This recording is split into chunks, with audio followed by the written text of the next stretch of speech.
Revenue fell, profit nearly doubled, cash flow went negative, and the stock still drifted lower after the bell. That's Alcoa, ticker AA in Q1 on April 16th, 2026, here on Earnings Unscripted. So they mine and refine the stuff that turns into the aluminum in cans, cars, and aircraft, and the headline was $160 a share on $3.193 billion in revenue.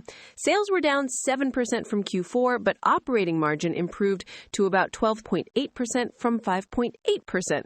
Mira, what kind of quarter is that? Split screen. I don't have the street consensus sheet handy, so I'm not doing beat miss bingo, but the feel is obvious. Aluminum was strong enough to flatter the quarter, and alumina was weak enough to remind you this was not some broad industrial triumph. Yeah, and the tape kind of said the same thing. AA was up roughly 17% over the reported quarter. Then on earnings day, the regular session barely cared, and after hours it slipped about 3%. So, okay, nice EPS, but investors wanted cleaner quality. Exactly. Aluminum segment EBITDA jumped to $694 million from $520 million, mostly because realized aluminum price went to $4,209 a ton, while cost per ton actually edged down a bit. Meanwhile, alumina went to negative $40 million from positive $20. Shipments there fell 31%, pricing fell, costs rose. So this was an aluminum price quarter wearing an Alcoa badge. Tiny legal umbrella before we get too opinionated. This is not financial advice, just our personal takes with fresh filings and probably too much coffee. So wait, is that real execution or just the market tossing them a metal price life raft? Both, honestly. The pricing tailwind did the heavy lifting, but I don't want to undercredit operations. They were dealing with shipping disruption tied to the Middle East conflict and Cyclone Narelle in Western Australia, and management went out of its way to praise the procurement and logistics teams for keeping materials and ships moving. That's a very human, unglamorous part of how a metal company actually survives a quarter like this. And they deliberately repositioned inventory in North America to feed more value-add cast house product, which hurt Q1 timing. Right, the warehouse choreography. Move metal now, book part of the benefit later. More or less. Molly Bierman said that move deferred EBITDA on 30,000 metric tons into Q2. So when you see weaker shipments, some of that is timing, not demand collapse. Same with working capital. Days working capital went to 48 from 35. Receivables rose with stronger metal prices. Alumina shipments were delayed, and free cash flow swung to negative $298 million. Ugly, yes, but not all of that says the core earnings power got worse. Still, negative free cash flow next to doubled net income that's a strange mirror. It is, and reported profit also got help below the line. There was a favorable sequential swing in the Modern share mark, no repeat of the Q4 goodwill impairment, plus currency helped. So GAAP EPS at 160 looks strong, adjusted EPS was 140, but neither number tells the whole story by itself. The market probably looked at that and said, fine, show me the cash conversion and show me alumina stabilizing. And Spain still isn't the fairy tale ending? Right. No, the Ciprián smelter restart is complete, which is genuinely good, but the refinery is still posting significant losses. So even one of the nicer operational headlines comes with a footnote attached. That's kind of the Alcoa experience, honestly. First impression version then, one sentence. Strong aluminum, weak alumina, noisy earnings, rough cash flow, and just enough real execution to keep the story alive. Beautiful metal, less beautiful plumbing. All right, let's get into the details. Yeah, and the plumbing is where the quarter gets interesting. The inventory move was not just trucks driving in circles. They shifted North American metal to feed the cast house network, and that pushed revenue recognition and some EBITDA out of Q1. Okay, but my eyebrows up already. Is that smart operations or the classic trust us, it'll be next quarter routine? Both can be true. Opplinger said, our flexible cast house network continues to unlock value-add opportunities. If that network really lets them sell more higher-value product, moving inventory is rational. But cash paid for it now. Receivables and inventories rose, payables fell, and days working capital jumped to 48 from 35. So the business took a big breath in Q1 and now has to exhale in Q2. Exactly, and the balance sheet behavior actually supports that story. Debt went up mainly because of short-term borrowings tied to the repositioning, yet they also moved to redeem the remaining 2028 notes with cash on hand in May. So this doesn't read like we've given up on deleveraging. It reads like temporary traffic management. Temporary traffic management is the least glamorous phrase ever attached to molten metal, but fair. The market's still allowed to say, okay, prove it. Right, because they did not quantify how much of that working capital bulge reverses.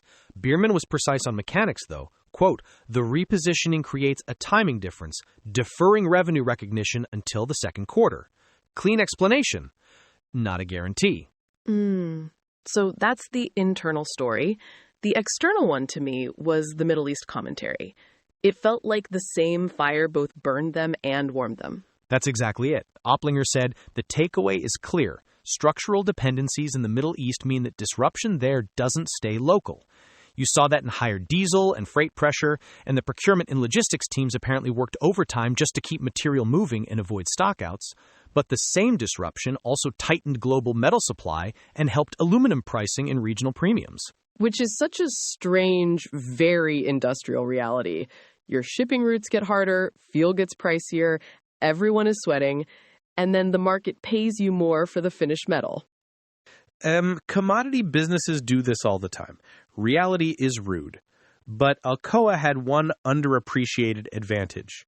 Opplinger said, our exposure to spot electricity prices is less than 1% of our electricity consumption. That's a big deal. If aluminum prices rise because the market is stressed, but your power exposure is mostly insulated, you keep more of the upside instead of handing it back to utilities. So it's not just metal beta. It's metal beta with a decent umbrella. Yes, roughly. And that helps explain why the aluminum business looked so much better than the rest of the company. But one umbrella still has a hole in it, which is Spain.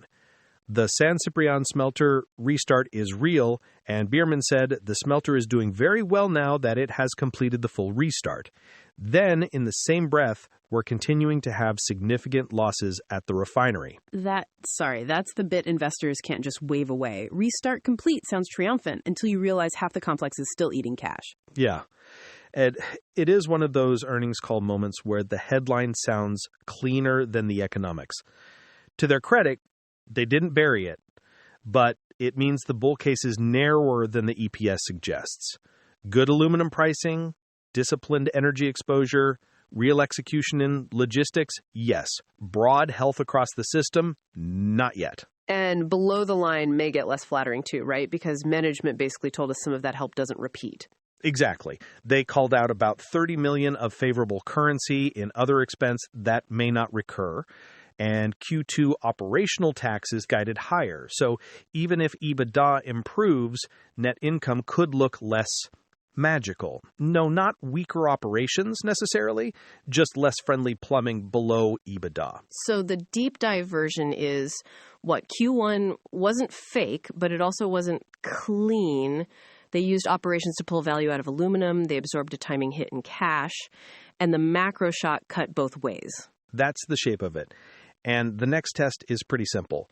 Do we actually see the cash unwind, the deferred metal show up, and the Spain losses stop overwhelming the nicer story? Yeah, so where does that leave them heading into next quarter, and what would make you believe this is more than a good aluminum tape? It leaves them as more of an aluminum torque story than a full company healing story.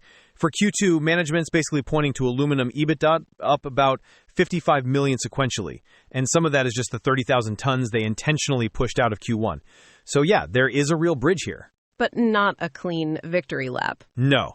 Alumina is guided down another roughly $15 million. Section 232 costs rise about $35 million, and operational tax expense steps up too.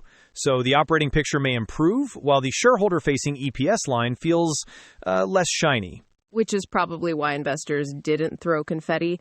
The market's saying, fine, if Q1 was mostly timing, then let us actually see the unwind. Right. Show the inventory turns, show the cash comes back, and show Spain stops eating so much of the good work elsewhere. I think that's the bigger read-through. This company still has real industrial muscle when aluminum pricing cooperates, partly because the power exposure is hedged better than people might assume. But it doesn't have much room for a sloppy quarter because the weak spots are still very visible. Exactly. And even beyond Q2, not every dollar of better metal pricing turns into balance sheet relief. Interest should ease after the note redemption, yes, but environmental and ARO cash payments went up for the year. So next quarter is less about excitement and more about conversion. Less did they earn it? Sorry, more did it convert? That's the test. If cash improves and aluminum stays firm, sentiment probably gets friendlier. If not, people go right back to calling this just a good metal tape. Molten metal, delayed ships, and one very judgmental market. That is Alcoa. Fair summary. All right. We'll leave it there. Thanks for listening, everyone. See you next quarter. If you want these to just land in your feed, you can follow the show. And just as an aside, this episode was put together with AI, but grounded in Alcoa's filing and earnings call transcript. So if there's a ticker you want us to dig into next, or just a note for us, email us at earningsunscripted@datamadness.ca or use the X link in the show notes. Take care.